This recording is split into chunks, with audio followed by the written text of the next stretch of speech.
Hey guys, what's up? I just got done running.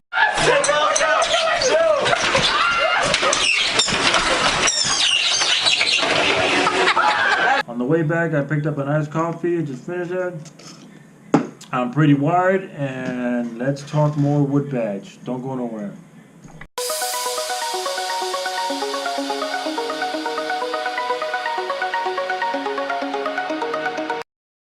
Alright, so wood badge. I did do another video related to this topic, and it's called my experience. My experience from wood badge, and it's not just mine. It's some other wood badgers that were in my patrol. But I literally just graduated the course Sunday, and today's Wednesday. And while everything's still fresh in my head, I wanted to talk to you about how to prepare yourself for wood badge, so you can kind of have you can kind of go through the course with less hiccups or anything like that. Okay, and so I mean, first off, if you are sitting on the fence and you're trying to figure out if you want to go or not, I would recommend definitely going to any adult leader. But and I know for you it may be kind of weird because you don't have a lot of information about it, because you may have went to training somewhere, or you have wood badgers that are in your unit and you wanted to talk to them and kind of pick their brains a little bit about the actual wood badge training course, like what happens and what goes on. And you know, for you, you're kind of still confused about it because they're not really giving you a whole lot of information, and they're not really giving you too many details, right? And you're kind of confused. Hey, how's wood badge? Tell you what, doing one of them snipe hunts last night, man, with them sticks in the bag and them whack whack, man, we'd go woo-loo, talking about that big mistake, y'all, just right there in that. All right, so they're not trying to do that to intentionally. I'm trying to figure out how to say this. So if they already went to wood badge and you're trying to figure out what's going on with wood badge and they're not giving you enough information, I don't know how to explain it, but I'll put it in comparison like this. Let's say you've seen a really good movie, like, I don't know, Shawshank Redemption, right? And somebody asks you, hey, how's Shawshank Redemption? Well, you instinctively don't want to spoil the movie for them because it's a really good movie. So what you say is, it's a good movie and you should go see it, and that's it, right?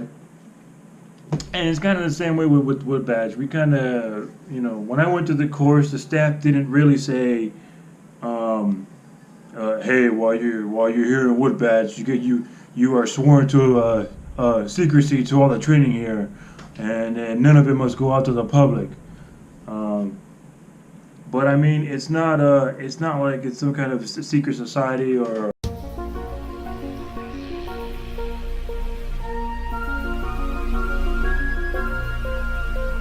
It's nothing like that. It's just, you know, it's a really good experience that we don't want to spoil everything for you. So, we'll talk about a couple of things, and I'll try to keep the video short and sweet. So the first thing we'll talk about is you need to look on your calendar to make sure that you're able to attend both weekends, or however they break it up. Look on your calendar, right, and figure it out.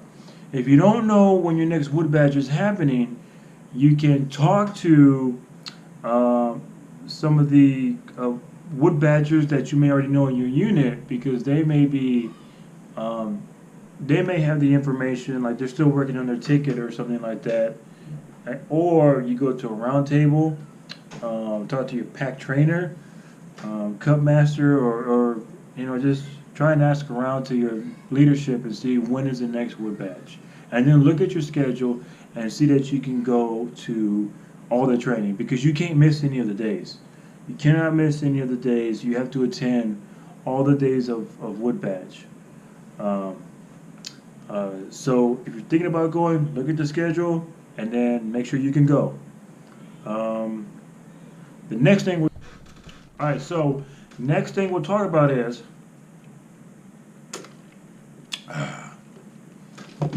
if you do go, try and get with your leadership at your unit level, whether you're in a pack, troop, or crew, and see if your committee is kind of willing to help you out with the registration fee. Because wood badge is it's a little bit pricey, and you want to see if your unit can kind of help you, kind of help you in that area. If they cannot help you, then and if you really can't come up with the money, try and get with the actual Wood Badge Council and see if they can help you. Um,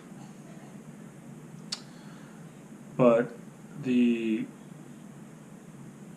and I will also say this: if if you were on the committee on that leadership level, and you're having adult leaders come up to you and they want to go to Wood Badge, I would encourage you to help them with the registration fee, because even though you may not be a Wood Badger, you would want to encourage them to go to the training, to create some, to help them out, and even with the money, you kind of create like a little incentive for them to go, and all the other adult leaders will see that, and they may, hey, now I'm thinking about going because they're kind of helping out. But if you're in a unit that has those kind of funds that can really spare some, then I would recommend doing it.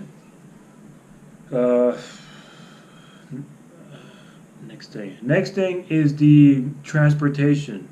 So you may not be fortunate to be close to the Boy Scout camp that is hosting the Wood Badge training, right? If you think that transportation is going to be a problem, when you go to Wood Badge, when you sign up, you have to find a sponsor. The sponsor is kind of there to help you get transported to the actual course. So don't think that, well, I can't go to Wood Badge because I don't know if my car is going to make it, and it's just not a good time for me. No, and you can talk to the actual Wood Badge Council. They can find out if there's other registered members that are kind of within that group, and maybe put out an email and say, hey, can you help this person? That they live in the same area as you. Can kind of pick them up and carpool down here, or whatever the case is, right? So don't let transportation hold you up from attending the course, right? Next thing we'll talk about is the equipment. So when you do go to Wood Badge, you may not have the camping gear or equipment that you need. First thing I would say is, do not buy anything. Don't buy anything, because buying brand new camping equipment is, it can be kind of pricey, and you can kind of break the bank with it if you're not too careful, right? Get with the other adult leaders in your unit to see if they're willing to lend you a tent, a sleeping bag, a hiking bag to put everything in, like a little portable hygiene kit, or anything like that. And also, when you get to Wood Badge, you'll be broken up in separate patrols, right? You can, for that second weekend, right, if you are trying to figure out who's going to bring what, like as far as all the cooking stuff, who's going to bring the pots and pans, maybe you've decided you want to bring a Dutch oven, right? And then they kind of, they kind of put your name to bring all that stuff, or to bring some of the stuff that you don't have, right? Get with the members in your patrol. Say, hey, does anybody have a Dutch oven? Just bring it and I'll carry it to camp. But don't buy anything. Don't buy anything. I would get with your other adult leaders at your unit and see if they can help you out. All right. Next thing is plan for the worst when it comes to weather-wise, right? you really want to, they're going to put out a packing list on what to bring, right? So bring everything on the packing list. Bring what they put on the packing list, make sure you bring everything. Um, and if it can't fit in your hiking, if it can't fit in your hiking bag, then just leave it in the car. Um, Hopefully the parking lot won't be too far from the actual training classroom, and then you can get whatever you need if the weather changes. But um, and that goes for light jackets, heavy jackets, long johns, your rain top, rain bottom. Plan for the worst of weather. I know here in Missouri, like 1 minute it will be,